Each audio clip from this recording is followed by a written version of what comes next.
Tell us your name and tell us about your project. My name is Sir Arthur Eddington, and my project is the total solar eclipse to prove Albert Einstein's general theory of relativity. What were you guys trying to do or find? Well, what we set out to do was to prove that Einstein's theory of relativity over the standard that was standard theory at that time, which was Newton's theory. Where did the project or experiment occur? Well, we had two different places where we started with this project. I was at the island of Principal. It's a private island on the outside of Africa, and I had a colleague in Brazil. What other significant events were happening around at that time? Well, in 1919, we had a few things going on. In the United States, you had the 18th Amendment, which was the Prohibition Amendment. And you also, at that time, had the 19th Amendment, which was the women's right to vote.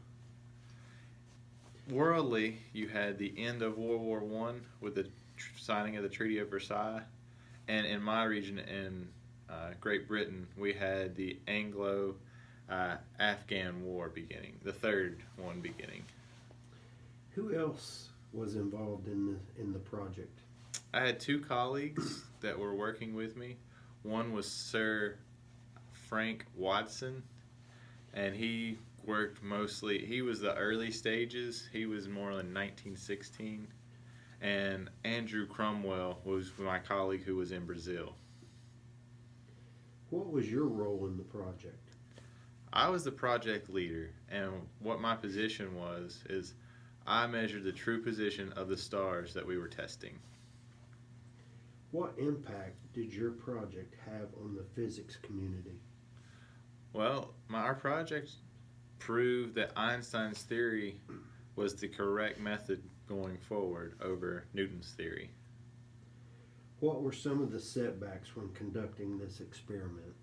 One of the big setbacks that we thought about but we didn't think it would be as bad was cloud cover. At night, I mean, you got to do this at night, so with stars at night the clouds would cover them.